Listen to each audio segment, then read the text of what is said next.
an Unspoiled Network podcast. This is Spoil Me, covering The Magicians, Season 5, Episode 7, Acting Dean. In this episode, Penny winds up getting a new job that he does not want, that he does not have the patience for, but that does give him a newfound respect for the dean, which I don't think he ever expected to have. Welcome to Spoil Me.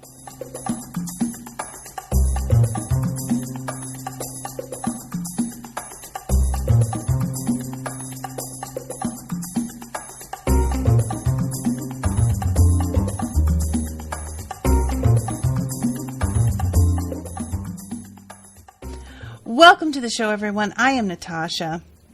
Thank you very much to Ashley for commissioning this episode. This episode of The Magicians was a real roller coaster. What happens, I'm realizing with me for this show, is that I get much more invested in a storyline in one particular world versus the other. So whenever we take a break from the storyline that I'm more interested in and go to the other world, I get whiplash a little bit, and I'm like, oh, yeah, I forgot that there was like other stuff happening. Normally, I feel that way about going to Fillory, because I tend to be slightly less invested in a lot of the Fillory stories. That's not, universally true, and there have certainly been some that I've really enjoyed. But overall, I think the stuff that has taken place in the real world, at least maybe I'm just kind of thinking of this season, has felt more pressing to me. And so the fact that we spend as much time in Fillory this time as we do, compared to the last two episodes, I should have seen that coming, because the end of the last episode is Julia finding out that Fillory is the one that's in trouble. So I should have seen it coming that we're going to spend more time there. But I got very much in the headspace of our present world, because the last two episodes focus very much more on that than anything else. And the thing with Fillory is I understand definitely where Julia is coming from this episode, but I find myself feeling a little bit Penny-ish about the whole situation. Because basically everybody just got done saving the world in our universe. And Penny's opinion is every apocalypse is not our problem. Now, I say that I feel this way. I don't know that were I in Julia's position, I wouldn't feel the same exact way she feels about the whole thing. Which is to say, how am I supposed to know that this is happening and stand by and not do anything about it?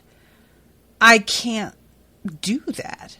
And as somebody who tends to be a bit of a control freak and, likes taking action, I probably would feel more like Julia. But from the position of a viewer, I feel a little bit more like Penny. There's something about Fillory's penchant for fucking itself up that starts to just make you feel like maybe they're not that interested in making it. You know what I mean? This is sort of how you feel about the United States occasionally. It's everybody seems really determined to just ruin it. So maybe you should just let them ruin it, and we can just go do our own thing over here, away from the mess that they made. And unfortunately, we have the fairies in this situation where they're being victimized, and they didn't do anything that we know of. Did I say thanks to Ashley for commissioning this episode when I started? I think I did, right? I just suddenly realized that I might not have. Well, thank you, Ashley, if I didn't say it already. So I don't fully endorse just leave Fillory to its own devices, because there is an oppressed group over there now that deserves their chance. But it's also a little bit hard for me to get that much sympathy worked up for the oppressed group in the scenes with Margo, because I feel very much like Margo is being reasonable, which is that's not something that I say often. Margo tends to really fly off the handle and go for like the most aggressive approach on everything. But your reputation is what you build your whole life around. And your legacy is what you hope will bring you honor after you're dead.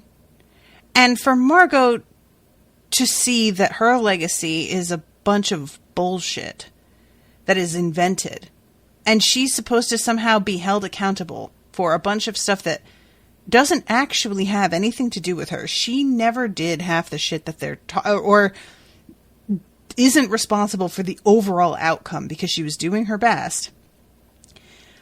There's a part of me, even with the fairies, where I'm like, yes, they're being oppressed and no, this isn't fair and they do not deserve this, but I really hate how this is playing out for her. And so I find myself getting very impatient. And the fact that Fen keeps trying to get her to do these like diplomatic, this foot bath. To me, it's dishonest. When you are bowing and scraping to someone and apologizing, when in fact you aren't responsible for what happened, that's not helping anybody or anything. So I think all of this combined to just make me feel like, fuck Fillory. And then the whole thing with the Dark King. I think I theorized that the Dark King was responsible for the creation of the Takers. Now, to see that they're made with gold is apparently the thing. Or gold somehow summons them? I don't know. But it seems as if he is very literally creating an enemy to basically keep his people in fear so that he can continue to control them. I mean, it's the age-old thing, right? And it's kind of funny because he seems really pleased that Elliot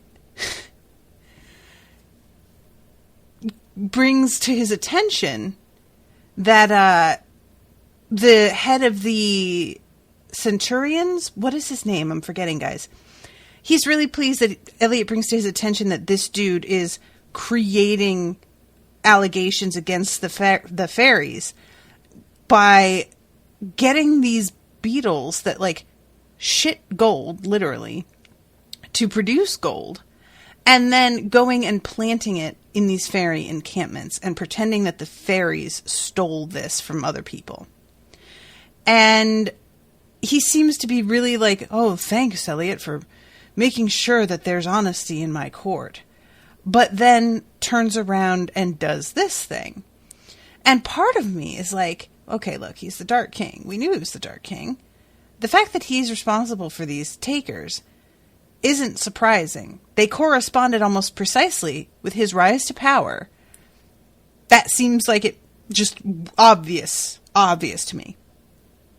However, I won't lie. There is a tiny part of me that wonders if there isn't some explanation. I have a little bit of the Elliot syndrome. What Margo says that he is digmatized. And it's more because I would like for this to not be so obvious, I think, is really the thing. It's not even that I don't believe that this dude is solely responsible for creating these things. It's more that I saw that coming from so far away that I am hopeful it's not that simple. Because that's a little easy. We'll see. As far as Elliot, I feel particularly bad about it for him. Because Elliot is like talking to, oh my God. I'm forgetting his name, Charlton, right? And he is saying how maybe fucked up is what he deserves. And Charlton is like, Charleston, see, I did it.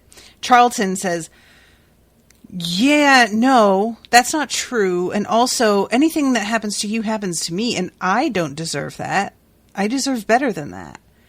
To which Elliot says, let me guess, your parents, both of them, loved you unconditionally.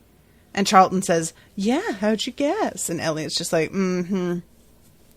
And it's one of those moments where I'm like, look, I get it, Elliot. You're dealing with some shit. But you have to hear, fucked up is what I deserve. The words that you just said out loud. And recognize that that is just not a healthy thing to be saying. Now, it's one thing to go from believing that to straight up just not believing that, rejecting that. That's a lifelong process. But maybe just start with noticing that you said that shit and rejecting that when it comes out of your own mouth. Just my suggestion. And I appreciate Charlton being in his head and being like the one force, it seems like, for healthy choices that Elliot's got going on right now. It's interesting in some ways because it almost feels like the show wants Elliot to do better for himself.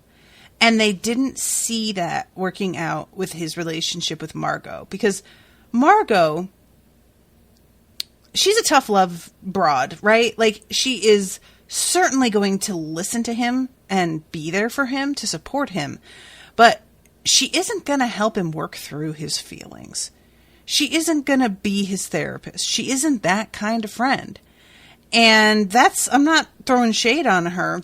All friends aren't like that. You know, we have friends in our lives that play different roles and that we go to at different times when we need something different. I had a friend a while back be like, okay, I got in touch with my super aggro friend and I got in touch with my really needy friend. Now I'm coming to you, my rational friend, and asking your advice on this situation.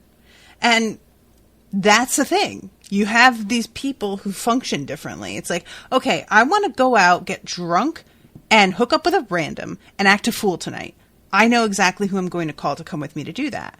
Tonight, I want to stay in, I want to binge Great British Bake Off, and I want to eat popcorn. I know exactly who to call for that. So, Charlton maybe is the way that the show has decided to get Elliot to grow a little bit and demand better for himself when it doesn't feel like that's going to be coming from him purely internally.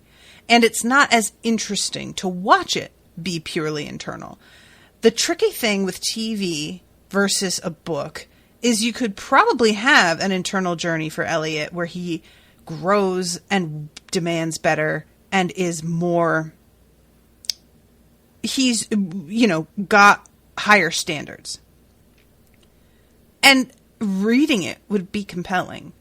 But trying to get that across on a screen is a whole different matter. So, yeah, I'm interested to see how this works out because I have high hopes. Charlton is one of those that, like, I find him a little irritating at times, but overall I think he's probably a really good influence. And it can't always be Margo and Elliot all the time, each being the sarcastic, too cool, unbothered.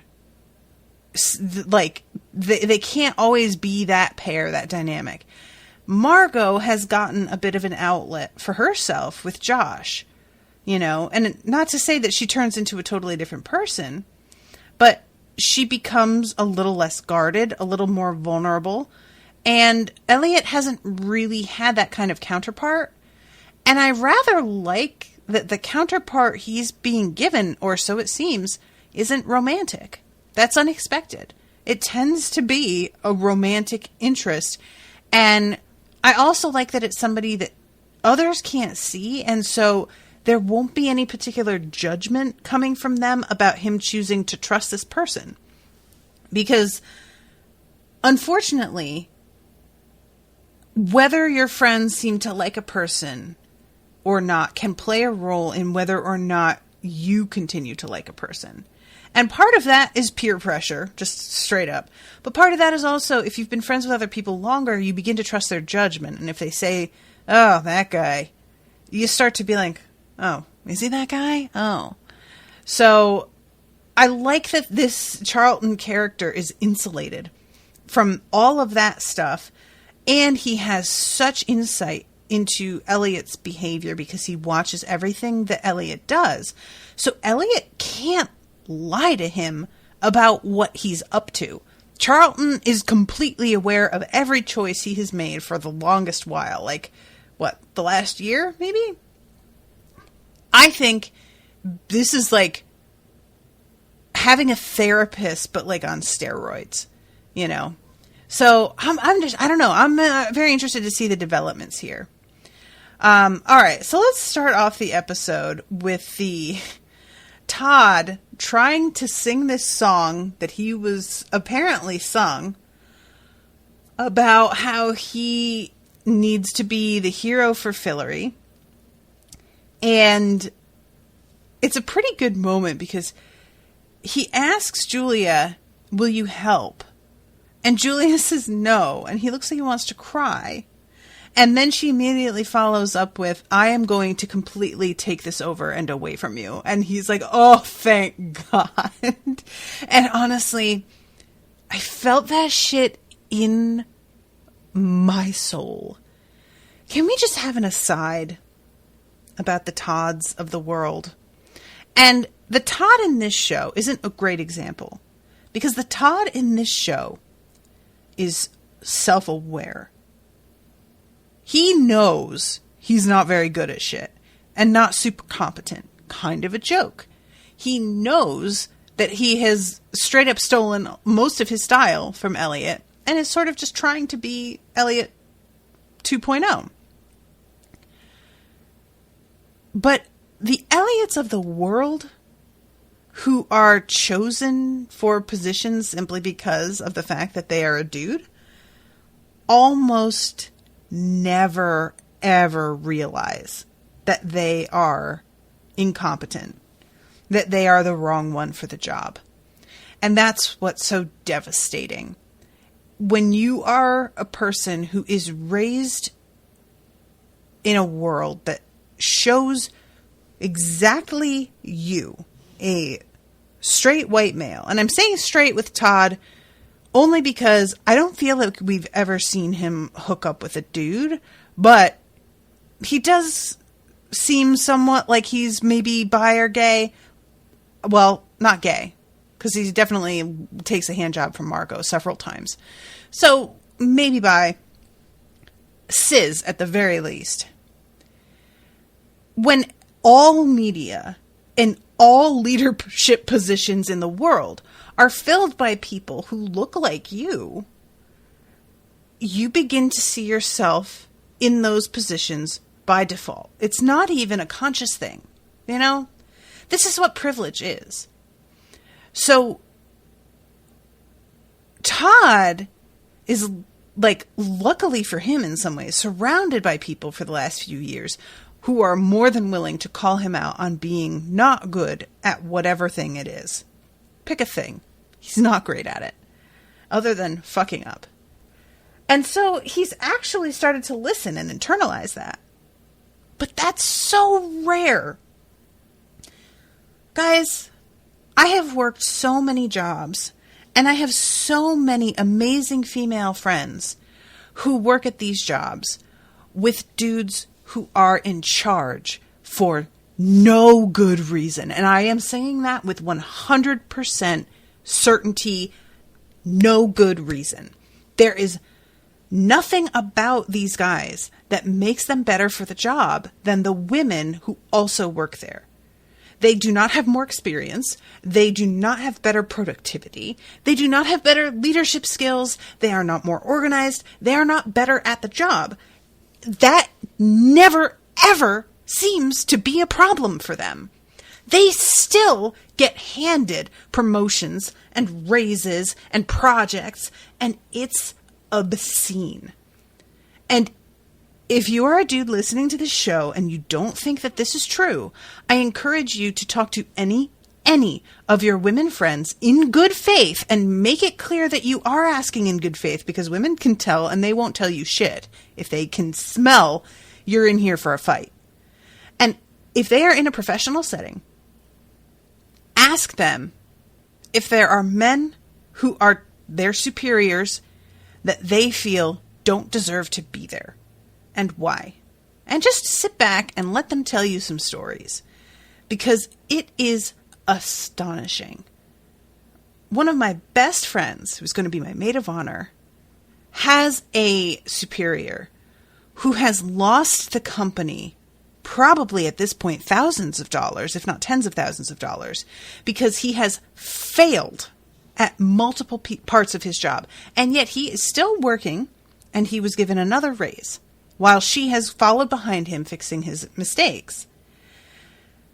This point, when Julia says, I'm going to take this over and do it myself, is so infuriating, because I am only 10%, maybe even less, of the mind that she will get any credit for this at the end if she succeeds in what she does. And that's the thing about being a woman, is that you will see somebody fucking up, you will see a dude who is ruining everything. You will step in because you do have the skills and the foresight to realize what's going to go wrong, and you fix it. And not only does he get the credit most of the time, he doesn't even realize that you fixed his mistakes. He doesn't want to acknowledge even that you did anything, and just pretends that, well, I mean, yeah, you stepped in for this little thing, but that wasn't a big deal, even though it was not only a big deal, it was the whole deal. And I apologize for spending so much time on this, but this moment of her saying, I'll take over, it's so familiar. It's so familiar. I've done it. All of my friends have done it. They have taken over a thing because they see somebody ruining it. And then, do they get any acknowledgement? Do they get any credit? Do they get treated as if they are an authority in their field? No, they don't. Even though this is evidence. And it's because the world isn't fair and doesn't work that way. But it's awful. You just get reminded of it so frequently when you're a woman. And so I'm a little bit dreading what happens here. Because, I want Julia to save the world. I want her to pursue the thing that she believes in and stand up for what's right. But I also want her to get the credit. And I want everybody who didn't think she could do it to eat their words. And that's just not how it usually works. If it works that way this time, more power to the script. I mean, it won't feel totally realistic, but maybe I need a little fantasy in my life in this sense. It's just,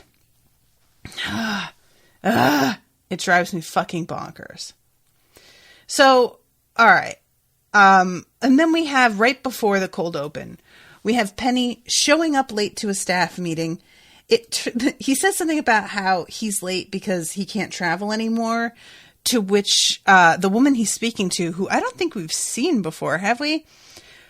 Correct me if I'm wrong. We may have. But she's like, yeah, none of us can travel either, and yet we made it here on time. And I'm like, well, okay, yeah, but you guys have never been able to travel, and he's not used to needing to worry about factoring in travel time. So, I get what you're saying, but also give the guy a fucking break, you know? And it turns out that previous acting dean had tried to, I think, disable the security around the school is what happened with this key. And she winds up in a coma. We'll see if she ever wakes up. She's a sort of an odd character where I keep feeling like they're going to do more with her. And then she gets sort of shunted off to the side. And I can't decide if I'm disappointed by that or if I even don't care. it's odd because, like, they have her play a slightly more major role for a second, and it seems to, like, point towards her being more of a character. And then they sort of pull back on that a little bit. Like, you know, her with Mayakovsky and the fact that she was, like, going to kill herself because of their breakup and that whole thing. Weird bit, right? But yeah, so she has been put into a coma because she attempted to use this key, and apparently there is something about the moon having been moved that is changing all of the circumstances. And so none of their magic is working the way that it is supposed to work. And therefore, they have to choose a new acting dean, and none of them know what to do with this key or how to make this magic work. So they just decide to nominate Penny as the acting dean because he isn't here, and fuck that guy. Which, I can see their reasoning on that one. I'm not even, like, mad about that, you know? So Penny is horrified by this. He feels like, you know, not only does he not have experience in this, but it's dealing in problem solving, and Penny is notoriously impatient. And we get a pretty great montage on the first day of him being at this new job of students coming in and explaining to him how their magic went wrong. And it really reminded me of the montages in Parks and Rec, where Leslie Knope is opening the forum to the audience for, like, people to come in and file complaints. And either she's having, like, a town hall meeting or she's taking appointments in her office.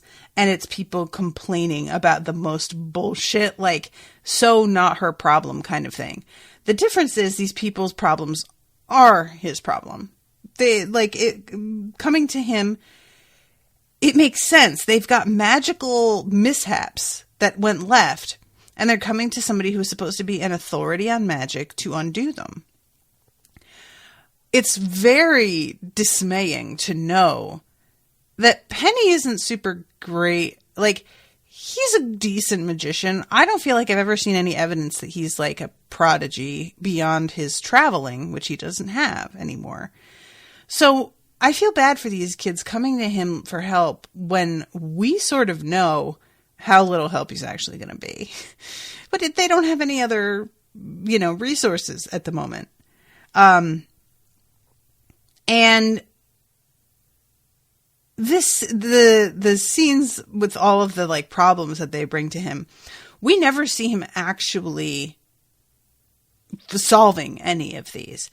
It's all, I think, more to give us to really hammer home the fact that magic isn't going right for a lot of people. And the circumstances due to the moon are the reason why, which leads Alice to thinking that these circumstances are different. They've shifted, but they shifted once and will remain the same. And so from then on, we will just constantly adjust our spells to compensate for the shift, and it will then work fine. And Alice, it turns out she's not quite correct. I really felt for her because I have a lot in common with parts of her personality, and wanting to be able to have an answer is definitely one of them. There is nothing so comforting as feeling like you're solving a problem. It's great. And so for her to try the magic once, it works beautifully when she's demonstrating to the dean how she can refill a glass of whiskey that he's drinking, even though he's not supposed to be drinking. We'll get there. And then she tries it later and it doesn't work. I think the glass freezes, if I'm not mistaken. It's a terrible moment. There is nothing like working on something, thinking you got it figured out. It works well the first time, and then you try it the second time and it fails miserably. And you just feel lost. You're just like, what? But I had it. What the fuck? And this all happens in front of a new friend that she makes in the library. I don't really know what to make of this dude. A part of me felt like he was, well, first of all,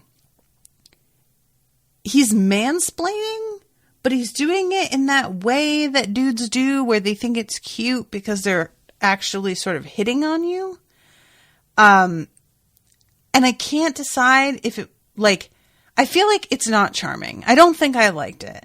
It was like, I am not sure if it's the script, if the actor didn't quite pull it off, or if there's just no real way to pull this off and be charming, if it's just annoying.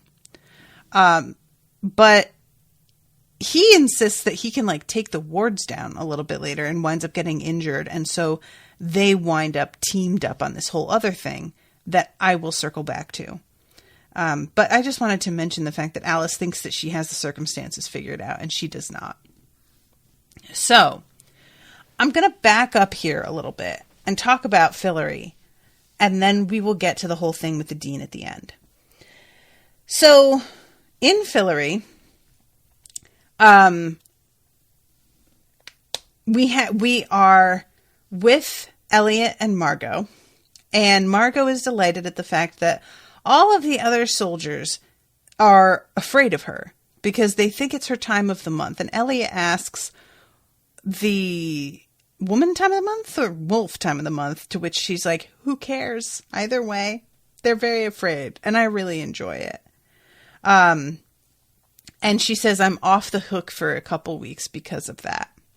So this is why she winds up being able to skulk around the way that she does. Off the hook for a couple weeks feels a little excessive, but you know, if you can get it, do it. Why not? So, oh man, I forgot about this scene with, the servant of theirs whose name I am missing. Is it Pickwick? I think it's Pickwick who works in their court. Oh no, it's Rafe.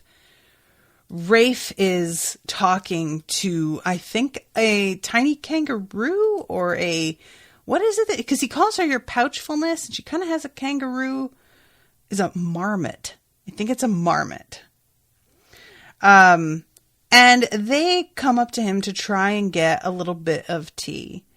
And he tells them that she's a nightmare who has the king's ear.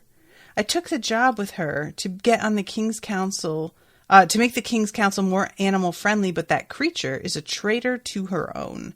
Never trust an animal with a pouch. She's nothing but a puppet for the king's chief advisor. Pickwick. Pickwick is the shitty dude. That's right. He offered her long-footedness a handsome deal to permanently relocate all talking animals beyond the walls. Bick has a deep hatred for anything non-human. And so this is our, basically, Pickwick's like a white supremacist, but he's like a human supremacist. And it becomes very clear as things go on, the allegory that they're making here. And I love when Elliot tries to say, oh, okay, so this could be why there's this, like, cleansing happening that Seb doesn't know about. And Margo just looks at him and is like, dude, of course he knows. What are you talking about? And Elliot tries to say, I had things going on in my kingdom that I didn't know about when I was High King. And she was like, well, yeah, but you also had me. And at this point, she decides that it's time to go and find Fen and find out what's going on regarding the fairies.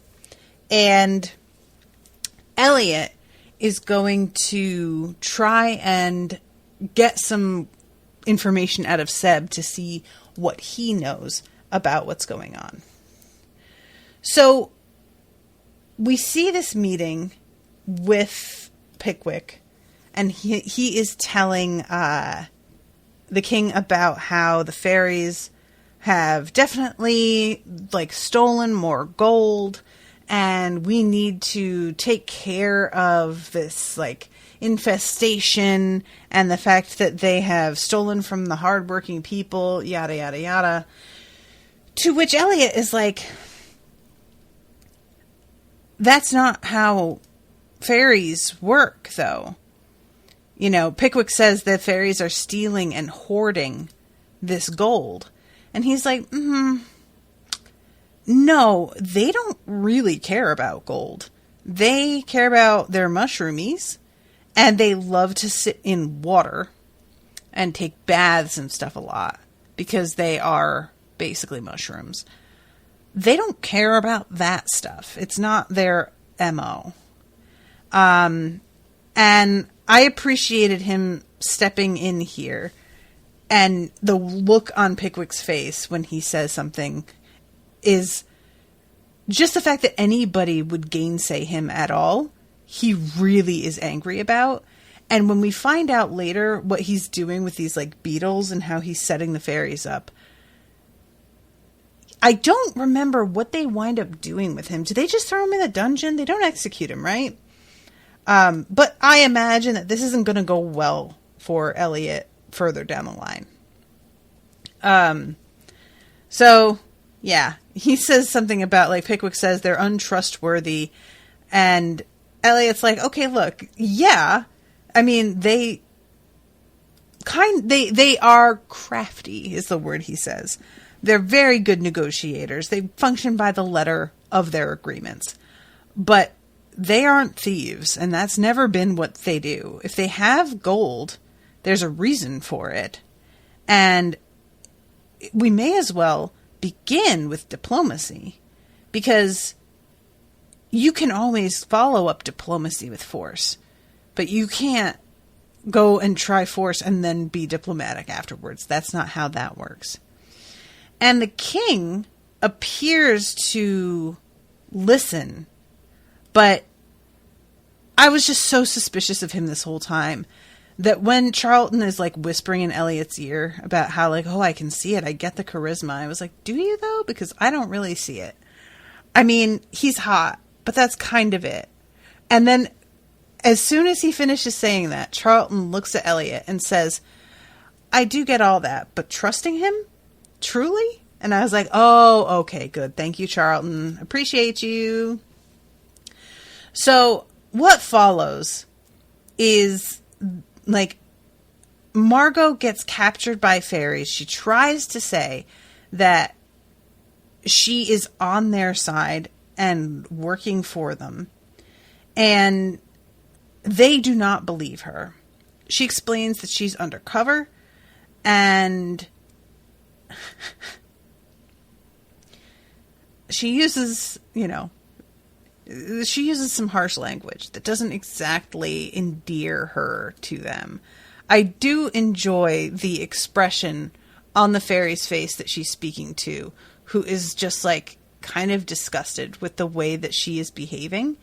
I, resonate very much with Margo in a lot of ways, but I am also pretty damn good at the game when you have to play this way. Which I kind of hate that I'm good at it because it like eats away at my soul a little bit, but nevertheless. And Margo's not. And so Fen kind of has to step in and be like, can we just tone it down? And the fairy says, forgive me, Fen, but your choice of friends makes me doubt our choice of ally. And Margo says, I'm the king who made peace with your people. And she says, is that what you think you did? And Margo says, yeah. So she walks away. And Fen is like, dude, come on. And Margo says, what is it that she thinks I did? And Fen says, very few fairies who knew you are still alive today. And the rest just know the story of High King Margo, which over the centuries shifted with each retelling. And on the one hand, you say you made peace. They say you destroyed their realm and allowed fairy hunts for sport. And so this is the thing. Fen wants Margo to, like, make nice with the fact that they believe this. She wants Margo to kind of, like, apologize, but she didn't do any of what she's being accused of. And I don't really blame Margo for not being willing to do this. You know? And Fen tries to say something about how, well, fairies stole my baby, and I am still here putting aside my emotions on that fact in order to do my job. And that's all well and good. But your baby and your emotions surrounding your baby are not the actual pertinent issue here. What Margo did and didn't do is the exact pertinent issue. And Fen, if they were being accused of, like, stealing babies again, and you were asked to put aside the fact that they stole your baby, I don't feel like that would really work for you. It's easy to set aside a thing when it's utterly irrelevant to the situation. And she says to Margo, you barrel in and completely screw the pooch. And Margo says, okay, you're right. And I just don't agree that she's right. Personally, if I were Margo, I'd be pretty upset that Fen hadn't set the story straight with him. I would be like, weren't you advocating for me? You were there and saw what I did. You haven't explained to them the actual reality of how things went down? And maybe Fen wouldn't have been believed. But I don't have any evidence that she tried to do that as much as she has just tried to, like, kind of drywall over the ugly foundation of the fact that they believe that and pretend that it doesn't matter, or that's the past is the past. I don't really see it. And I don't know. It's just like this whole thing. It's like Margo is being asked to set aside her pride, but it's more than just pride. It's the actual truth. It's history. It's real. Pride is like, that is something that it's only about you and whether or not you can, like, pride is a really personal thing that tends to only affect you.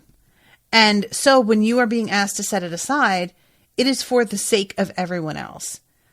Margo, I feel like this is more than just her pride.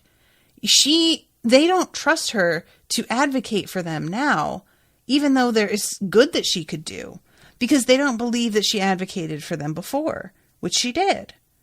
So that's pretty, like, that affects more than just her. It's not just as simple as pride. I don't know. I have very mixed feelings about the whole way that this goes down. So eventually, I'm going to read you the quote from this, and then I'm going to kind of move on from this. Margo is washing this bitch's feet. She says something about, like, robbing us of our homeland. And Margo's like, well, I tried to give you a place where you guys could thrive and live. And she says, you promised us sanctuary and left us vulnerable when your people persecuted us because we had no way to defend ourselves. You abandoned us. And Fen says, and you can understand how that would make the fairies feel, can't you, Margo? But that's not what happened. Of course, she would understand that if it were the truth. But that's not how it went. And she says, it was right after my reign ended. And this girl says, do you think that justifies the harm that you put into motion? What? She attempted a thing, like, really? I just don't see how Fen expects Margo to tolerate this and why she thinks that would even help the situation ultimately. Because if Margo acts as if, oh yeah, I did definitely do all of this stuff, I don't think that helps her case. I don't feel like that earns her any trust from them. So I don't really get what it is that Fen is even attempting to make happen here. I don't know. She just kind of, I don't know. I'm sorry, guys. I'm struggling with this one. It's like people are totally rewriting history and she's just supposed to go with that. When it's not like this history doesn't matter. Anyway, what it ends with is just, I am on your side against a king who is trying to commit genocide against you. If you aren't willing to work with me, you are a fucking moron. To which I wanted to get up and applaud because she's dead ass right. And this stupid fairy stands up and yells at her to get out. And I'm just like, she's right, though. You are an idiot. All of you are going to die out because you won't set your pride aside. She literally lived through this. So did Fen. They know what happened. But you 300 years later are trying to tell her how things work and refusing her help when she's out here risking her neck in order to get y'all out of trouble. And you aren't even going to like play ball. Like, really? So then they get interrupted by a rabbit, and the rabbit is telling them that they need to hide because Bick is coming. And what follows is a raid followed by a plant because Bick put some gold down and is like, oh, see, I told you they were no good. I told you they were stealing gold from the honest citizens of Fillory. And I love Charlton being like, this is like your TV show that you watch. That one, The Shield. He's like a bad cop. Y'all, aside, can you all like look up the number of cases of cops getting caught planting shit? And I mean caught by like, they forgot to turn off their own body cams and they planted shit. Or there is a stash of weapons that they keep around to plant on people. Or drugs that they keep around. And nothing happens to these guys. I'm not going to get into this whole thing because I don't have that much time left. But holy shit, it's so common. It's so common. It's so common. It's shocking. And I hate it. And watching this happen, it was just very upsetting in that sense. So eventually Bick brings back this gold to the king and is like, see, we've got enough to like make do for the day. But then Elliot spies on him and finds the beetles that he is raising that shit gold and outs this dude to the king. And the king seems to be really grateful. But then, when the king confronts Bick and says, you would have had the fairy's innocent blood on my hands. Bick says, what fairy is innocent? And Elliot says, all of them. And then he just gets dragged off. And that's the end of that scene. And it's one of those moments that for me, as much as I was grateful that this was like set to rights, I couldn't tell whether the king was like, I don't want to say in on it because I think that Bick would have specifically said something like, yes, but sire, you said, and, would have been silenced before he got the whole sentence out. He doesn't say anything like that, but I can't help but wonder if this isn't one of those cases of like, yeah, he did kind of know, and he just didn't care because he needed gold, and no matter the means for getting it, he wasn't really going to look into it too hard. So yeah, I don't know. It was just, there's so many things about the way that this king functions that I'm curious to find out. How much did he know? How much did he, like, and the takers, like, is there a reason for bringing them about? Where do they even come from? What are they? Are they pure creations? Are they something that lives and that he's, like, drawing out? I don't know. But I'm very, very, I'm curious more because I don't want Elliot to be in love with an evil dude. I'm actually pretty invested in Elliot's like happiness at this point. I think this is the last season of the show, unless I'm mistaken, and I would like it if he found somebody that didn't suck to be with.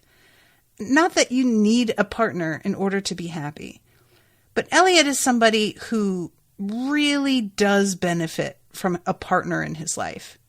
And Margo just can't be that for him forever. She's got her own life that she's going to be moving on into eventually, if things ever settle down. I think he deserves it, you know? So the episode ends with the king summoning the takers. And let's bounce back and talk about what's going on with the dean. So basically, the shit going on with the security system around the school that Penny doesn't know how to take down, he finds a emergency button that you're supposed to press, apparently, in an emergency. And they decide that this counts. It's one of those things where, you know, when you keep saying you're going to save something for the absolute direst situation, and you wind up never actually using it because nothing ever seems quite bad enough, there is a part of me that was like, considering everything that's happened, if that button has never been pushed yet, I feel like this doesn't constitute a good enough reason to push it. But on the other hand, I don't really want to wait and see how bad things can get again either, you know? So, Gyanslo is in the chat. Hello. I'm about to wrap up. I'm sorry. I only have 5 minutes left. But, so the dean, they press the button and he shows up, but he's acting really weird. He wants a drink and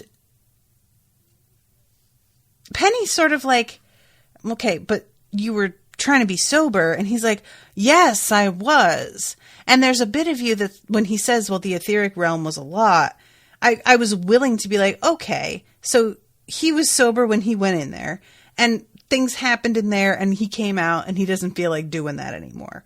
As much as that sucks, and I don't want to believe he would give up on it, I also, you know, sobriety ain't no easy thing. So I'm not too like judgy about that sort of change. But then he's got like weird burns on his hands. And when Penny asks about those, he's real cagey and doesn't seem to want to even talk about them. And then later on, when Margo says something to him about, well, first he calls Todd Elliot. And then Julia says something to Todd about the pig man. And Todd doesn't seem to know what the fuck she's talking about.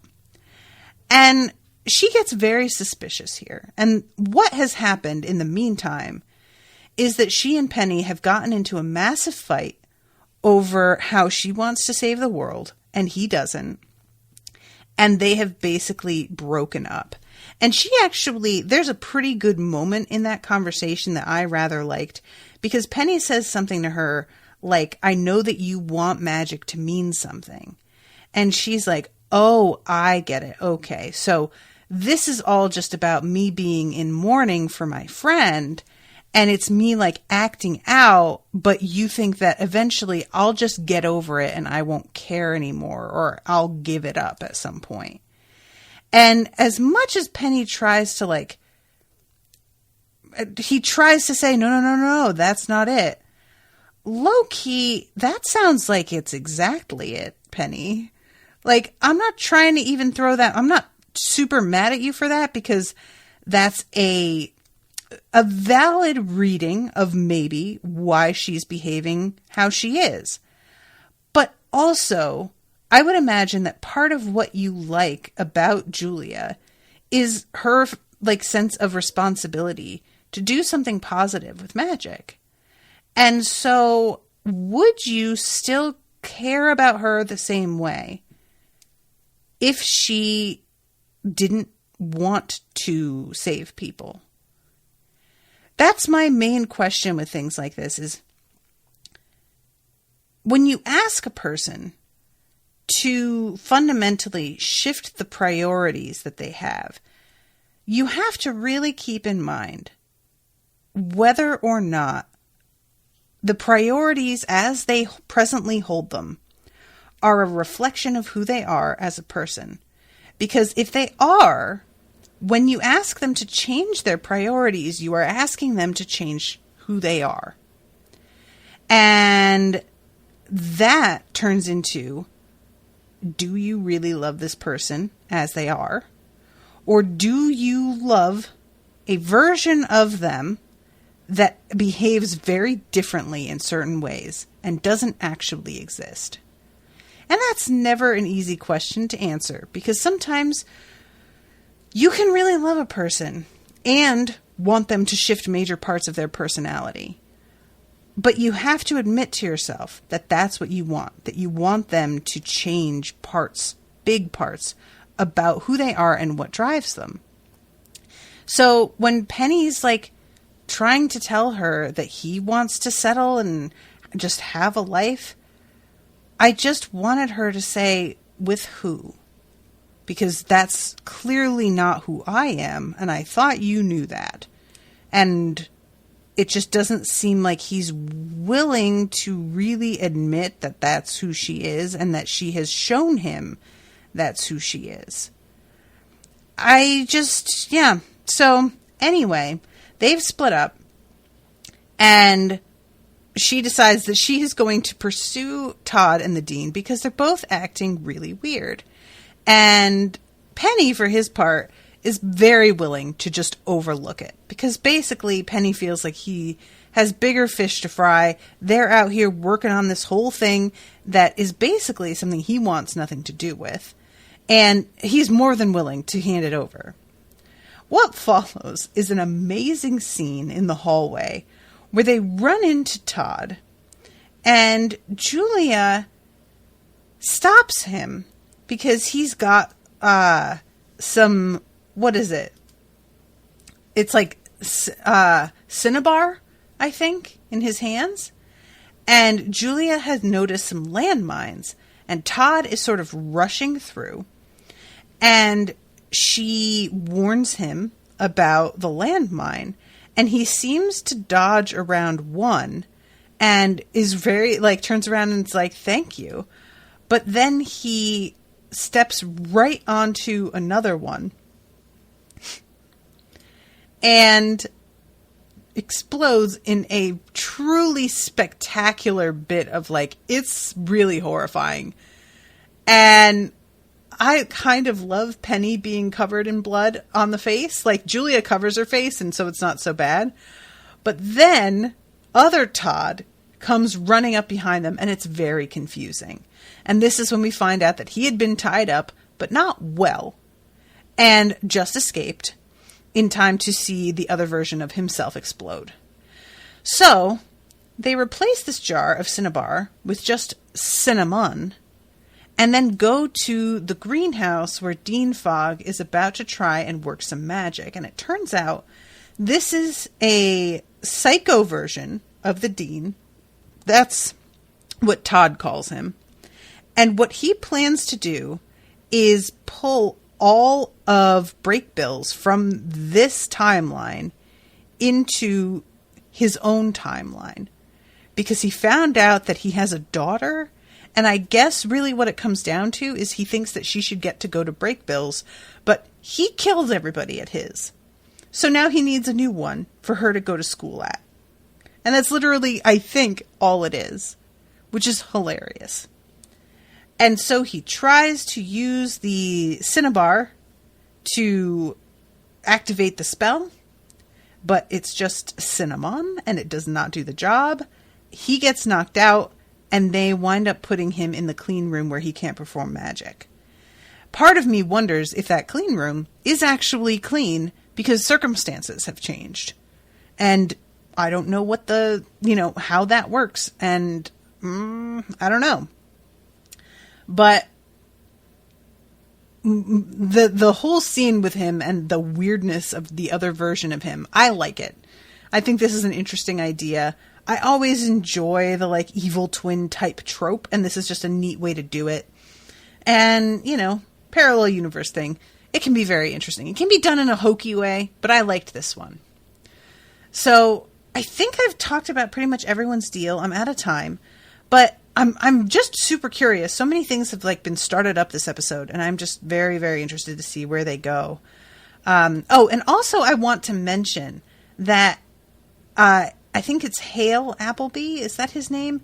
The one that plays... Where is he? Hale Appleman. The one that plays Elliot. I just found out the other day that he was the boy that she is dating for a little while in Teeth. And that shook my whole world right up. If y'all haven't seen Teeth, highly recommended. So yeah, I found that hilarious. I think he's gotten a nose job since then. But otherwise, he looks pretty much the same. So thank you all again so much for listening. Thank you, Ashley, again for commissioning this. I hope you're enjoying it. And I'll be seeing you again soon with a new episode. Until then, toodaloo, motherfuckers.